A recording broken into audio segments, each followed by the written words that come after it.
हरियाणा के मुख्यमंत्री मनोहर लाल खट्टर ने केंद्रीय कैबिनेट द्वारा फसलों के लागत मूल्य 1.5 गुना किए जाने के फैसले का स्वागत करते हुए इसे किसान के हित में बड़ा फैसला बताया है। यह बात उन्होंने भिवानी के भवानी खेड़ा हलके के गांव चांग में एक जनसभा के दौरान कही। वे यहां एक नई शुरुआत मुख्यमंत्री से सीधी बात कार्यक्रम के तहत पंचायत प्रतिनिधियों से बात करने पहुंचे थे। इस मौके पर मुख्यमंत्री ने खरककला में बनाए गए 33 केवी सब स्टेशन गांव बलियाली में तोशाम से बापोड़ा सड़क मार्ग का उद्घाटन किया। अपने एक दिन के कार्यक्रम के दौरान मुख्यमंत्री ने गांव चांग के अलावा पूर्व बलियाली गांव का भी दौरा कर भवानी खेड़ा हलके के 54 गांवों की पंचायतों की समस्याएं सुन उनका मौके पर ही निपटारा किया। लगभग 4 साल होने जा रहे हैं हमारे केंद्र की सरकार के भी और हरियाणा की सरकार के भी। आप लोगों को ये मालूम है कि शुरू के 3 से 4 साल तो जो काम करने के विषय होते हैं, जिनके ऊपर सारा विकास निर्भर करता है, उस विकास के कामों के लिए हम जैसे लोगों का अधिकांश समय ज्यादा टाइम वो राजधानी चंडीगढ़ में लगता है। लेकिन 4 साल के अंदर जितने हमने काम किए हैं, 5वां साल ऐसा होता है जिसके बारे में आप सबको जानकारी देने के लिए हमें आपके बीच में भी आना होता है। मित्रों, इस 1 साल में आप सभी राजनीतिक दल आपके बीच में आएंगे, अपनी अपनी बात को कहेंगे। सरकार के साथ जुड़ा हुआ दल, उसके नेता वो आकर के अपनी बात बताएंगे कि हमने 4 साल में क्या किया। विपक्ष के लोग वो तरह की आलोचना के विषय लेके आएंगे, ये हुआ या नहीं हुआ। लेकिन आप लोगों को क्या करना है, आप लोगों को इस समय के 4 साल के काम और आखिर उन्होंने जब राज किया था उस समय के 4 साल के या 10 साल के जितने काम किए उसके साथ की तुलना होगी। सरकार माने राजकाज करने का तरीका, ये उनके समय कैसा था और आज कैसा। हमारे आसपास की सड़कों का हिसाब किताब लगाएंगे तो आपको ध्यान में आएगा कि खेरड़ी मोड़, रोहतक से जो आते हैं तो खेरड़ी मोड़ से लेकर के और भिवानी तक की जो 4 लेन है, ये पिछली सरकारें कहती थक गई, लेकिन हमने आते इसके ऊपर काम शुरू किया और आज ये 4 लेन जो सड़क है ये बन गई कि नहीं बन गई। बाहर से पहली बार इस सड़क पर चढ़ता था तो पूछता था कि अभी तक कौन सा जिला था, अगला कौन सा जिला है। लोग बताते थे अभी तक रोहतक जिला, भिवानी जिला शुरू हो गया। लेकिन अब आप दिल्ली से चल करके भिवानी तक आ जाओ, कहीं आपको ये नहीं पता लगेगा ये भिवानी जिला बदल के आ गया। अब सारी सड़क एक से बढ़िया, आप 1 घंटे में 1.5 घंटे में दिल्ली पहुंच सकते हैं। आपसे 2 सड़कें चांग के हमारे सरपंच ने बताई है। हमारा कहना है अगर उसके अंदर जमीन ठीक है और उसका जो मरम्मत है कि नहीं बननी है, ये मरम्मत है। हाँ, इन मरम्मत के जो काम है ये सब सड़कों के जितने पेंडिंग है, चाहे वो PWD के हैं और चाहे मार्केटिंग बोर्ड के हैं, सब ये कराए जाएंगे, नहीं कोई दिक्कत नहीं। इसी प्रकार काम नालियों के काम ये भी जितने आपने दिए हैं वो सारे के सारे इन प्रोग्रेस आ गए हैं, चाहे माइनर के चाहे कोई भी है। उसमें करोड़ों रुपए का हमारा बिल इस बार इरिगेशन का सबसे ज्यादा वो इस बार सिंचाई विभाग का हमारा है। और सिंचाई विभाग में पहली बार भिवानी जिले में बैठे हमारे JP दलाल साहब है।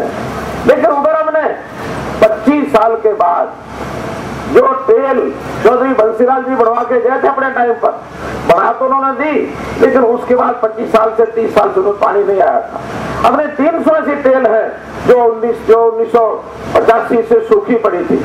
1985 के बाद हमने अब पहली बार आकर के उसके अंदर 300 टेल में पानी पहुंचाया। चौधरी साहब सरकारों से ज्यादा किया है, ये आपको ध्यान में आ जाएगा। लोग बल्कि हमको ये पूछते हैं कि पता नहीं सरकार के पास पैसा कहां से आ रहा। हम कोई बात मांगते हैं, फट ये पूरा कर देते हैं। हैरानी होती है लोगों को कि ये पैसा कहां से आ रहा है। हम कहते हैं हमने ईमानदारी से काम किया है। जो काम पहले 100 रुपए में होता था वो काम अब 80 रुपए में होता है। 20 रुपए तो सीधे सीधे बचते हैं, पहले जो लोगों की जेब में चले जाते थे, जो पिछली सरकारों ने कभी ध्यान नहीं दिया। व्यवस्था परिवर्तन करने काम किए हैं। हमने चीजों को ऑनलाइन किया है ताकि जो सरकारी सेवाएं हैं वो घर बैठे आपको मिल जाए। शहरों के अंदर ई दिशा केंद्र हमने बनाए हैं। हमने तहसीलों को भी ऑनलाइन रजिस्ट्री करने का तरीका निकाला है ताकि जो चीज हमने डॉक्यूमेंट देने दे और शाम तक हमको रजिस्ट्री मिल जाए। हमने गांव में ग्राम सचिवालय बनाए हैं। 100 से ऊपर सेवाएं जो सीधी पहले कभी चंडीगढ़ जाना पड़ता था, कभी भिवानी जाना पड़ता था, कभी और शहरों में जाकर हमको सेवा मिलती थी, आज हमको घर बैठे सेवा मिल रही है। अब लोगों को घूमने का, धक्के खाने का, बसों में चक्कर काटने की जरूरत नहीं।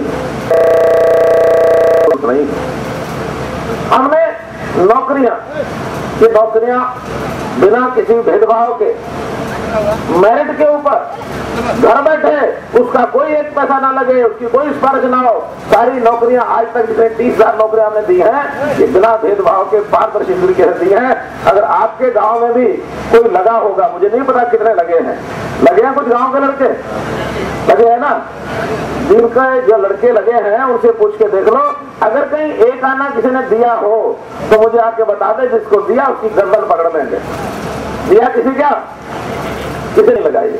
ये राजकाज में फर्क है पहले के राज्य में आज के राज्य में। पहले का राज क्या था कि जिसको चाहो पकड़ के नौकरी ले आओ, नौकरी दे दो, घर का आदमी हो तो नौकरी दे दो, पार्टी का आदमी हो उसको नौकरी दे दो, और नहीं तो किसी के भी दलाल छोड़ दिए, दलाल के माध्यम से पैसे लाओ उसको नौकरी दे दो। और नौकरियों के चक्कर में हमारे एक पूर्व मुख्यमंत्री 10 साल की जेल काट रहे हैं नहीं? 10 साल की जेल किस बात में काट रहे हैं कि भेदभाव नौकरियों में हम नहीं करेंगे, क्योंकि जनता का अधिकार है। जनता के अधिकार में हर किसी को योग्यता के आधार मिलेगी, जिसको मिलेगी उसको संतोष होगा, तसल्ली होगी, जिसको नहीं मिलेगी वो और मेहनत करेगा, अगली बार और पढ़ाई करेगा, मेहनत करके फिर पाएगा। हमने कहा ये लोग 250 लोगों के जो हक है उनको उनका हक दिया जाए, नहीं तो कांग्रेस की सरकार के बारे में एक वाक्य प्रचलित हो गया था कि ये सरकार बीडीसी की सरकार है। माने बी का मतलब भर्तियां, डी का मतलब बदलियां और सी माने CLU। जमीनें खरीदवा दो, बाद में CLU के पैसे कुछ अपनी जेब में डालो और कुछ सरकार को जमा करा दो और उनको कहो भी ठीक है, कमाओ का खुला के भ्रष्टाचार का पूरा खेल चलता था भ्रष्टाचार का। इस खेल को हमने बंद किया कि भ्रष्टाचार नहीं होने देंगे, किसी की जेब में दूसरे का हाथ नहीं डालने देंगे, जो जिसका अधिकार है उसको मिलना चाहिए उसको मिलेगा। मतलब विकास के कामों में हमने लोगों का जीवन ये सुखी किया है। हमारी सरकार को भी एक्टिव किया, लोगों का दिल की, पंचायतों ने साथ दिया, NGO ने साथ दिया, लोगों ने सहयोग किया और लोगों ने इस बात को एक प्रकार का प्रेस्टीज बनाया। जो जेंडर रेशो कभी 2012 में 835-36 थी, आज वो 2018 के अंदर 922 हो गए मित्रों, 922 जेंडर रेशो हो गई। आज हमने महिलाओं को, बेटियों को, इसको सुरक्षा चाहिए, हमारी महिला बेटी बहन ये सुरक्षित रहे। 2 दिन पहले हमने बहुत सख्त इसके लिए कदम सुझाए हैं सरकार को। हमने कहा कि ये पालन करो कि किसी महिला के साथ छेड़खानी करता हुआ कोई व्यक्ति मिलता है, कोई बलात्कार का केस दर्ज होता है तो तुरंत उसके ऊपर कार्रवाई होनी चाहिए। एक तो इन्वेस्टिगेशन टाइम से होना चाहिए और दूसरा ऐसा जो अपराधी है, जिस अपराध को पुलिस ने उसके खिलाफ इन्वेस्टिगेशन कर लिया, चार्जशीट हो गया है, तो उसकी जितनी भी सरकारी सुविधाएं हैं, राशन को छोड़कर सब सरकारी सुविधाएं बंद कर दी, सब बंद कर दी। तो उसको पता लगना चाहिए मैंने पाप किया है। ये पाप हरियाणा में किसी को करना नहीं देंगे और कोई ऐसा करता पकड़ा जाएगा, सिद्ध होगा तो फांसी तक की सजा, इसका प्रावधान हमने किया। गाँव में जिसके घर में सिलेंडर नहीं है उसका रजिस्ट्रेशन करो और 48 घंटे के अंदर इनके घर में सिलेंडर पहुंचना चाहिए, 48 घंटे। और इनके घर में सिलेंडर नहीं पहुंचा तो ये सब 6 के 6 परिवारों को मैं कह रहा हूं 48 घंटे के बाद तीसरे दिन DC साहब के घर पहुंच जाना, इनका सिलेंडर उठा लाना जाके। लोग उल्टा सीधा प्रचार करने आएंगे, मुद्दे उनके पास है नहीं, तड़प रहे हैं मुद्दों की तलाश में।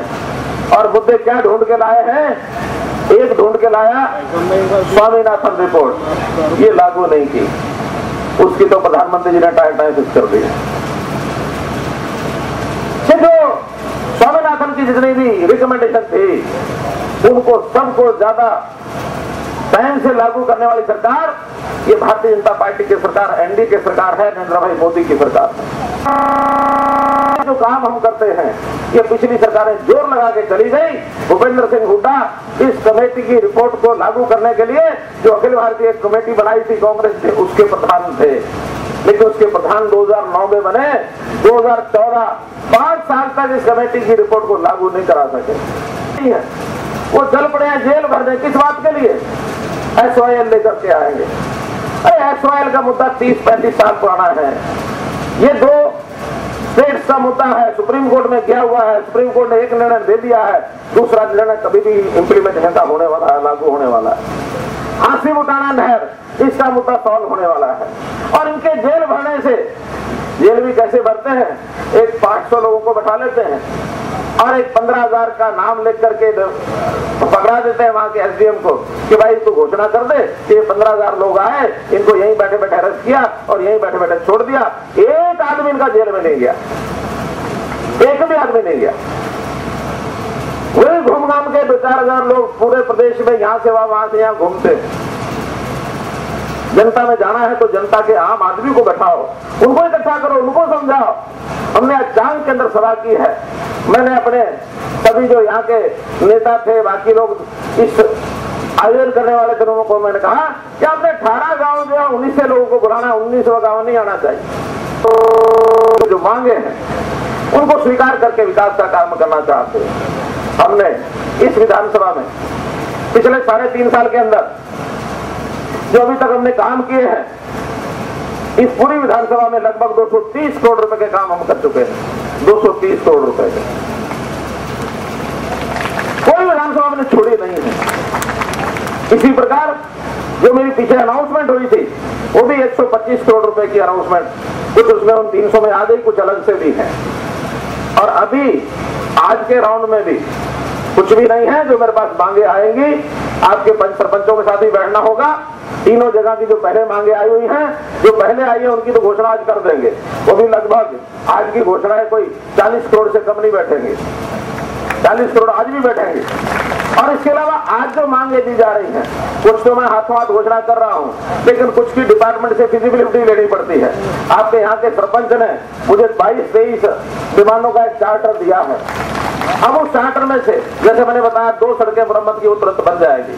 इन्होंने तालाब की बात कही, तालाब अथॉरिटी बना, इससे सिंचाई करेंगे तो जो सिंचाई का पानी बचेगा उस पानी को पीने के लिए लाएंगे। और जब पीने के लिए लाएंगे तो आज जहां गांव में 70 लीटर प्रति व्यक्ति प्रतिदिन पानी मिलता है, हमारा टारगेट है कि जो बड़े बड़े गांव हैं जहां की आबादी 10,000 से ऊपर है, वहां पर हम सीवरेज लाएंगे। आपके चांग के गांव में भी सीवरेज हम लगवाएंगे। और जब सीवरेज बनेगा तो फिर 130 लीटर पानी प्रति व्यक्ति प्रतिदिन चाहिए, वो पानी की भी व्यवस्था करेंगे, उस पानी की व्यवस्था भी करेंगे। तो मित्रों, हमारे सामने पूरा खाता है। हमारे 126 गांव ऐसे हैं चांग जैसे 10,000 से ऊपर की आबादी के, ये सब गांव के लिए हमारी घोषणा है। हर एक महाग्राम में, इसको महाग्राम कहा, हर एक महाग्राम में सीवरेज की व्यवस्था, पानी की बढ़ोतरी और जो समस्याएं विकास के नाते से वो सब करेंगे। आखिर बड़े गांव भी हमारे शहरी विकास से पीछे क्यों रहे? हम शहरी विकास करेंगे। गांव हमारी आत्मा है, गांव के अंदर हमारी संस्कृति बसती है। तो गांव को एक प्रकार से सुदृढ़ करना, ये हमारी सरकार का, अब की सरकार, आगे आने वाली सरकार, इन सब का एक हेतु रहने वाला है कि हम बड़े बड़े गांव के अंदर सबसे पहले ये सुख सुविधाएं पहुंचाए। इसमें किसी प्रकार की कमी ना, कि सबकी जो हमारे डीओ हैं उनको कहेंगे कि उसके लिए एक एस्टिमेट बना लें। स्कूल के भवनों का सबकी, चाहे 4 दीवारी है, चाहे उनके कमरे पक्के बनवाने हैं, वो भी बनवाए जाएंगे। यहाँ एक बात पता नहीं लिखी कि नहीं लिखी, लेकिन हमने पूरे हरियाणा में वो कर दिया है कि जितने गांव के अंदर, शहर के अंदर शमशान घाट है, इनकी मांग आती रहती है। कहीं रास्ता पक्का बनाना है, कहीं 4 दीवारी बनानी है। हमने हरियाणा के जितने भी शमशान और कब्रिस्तान है, उन सबका डीसी को कह दिया है कि उनका जो कच्चा रास्ता उसको ठीक कराओ, उसकी 4 दीवारी बनाओ, हाथ धोने के लिए पानी की व्यवस्था कराओ और शेड की जरूरत है तो शेड भी बनाओ। ये 4 काम हर एक गांव में बनाएंगे। 750 करोड़ रुपए का खर्च सब कर रहे हैं। इसलिए मित्रों, हमें एक बात का जब पता लगता है तो उसको सारे गांव में करा दिया जाए, ये हमारे मन में विचार रहता है। हर गांव की अलग डिमांड आएगी, वो मेरे पास आएंगे, हमारा ये करा दो जी, वो करा दो जी, ये करा दो जी। हम कहते जो एक समस्या ऐसी है जो सब गांव में कराई जा सकती है तो क्यों ना कराई जाए। इसलिए मित्रों, ये सारे काम हम कराएंगे और जो आपके यहाँ की डिमांड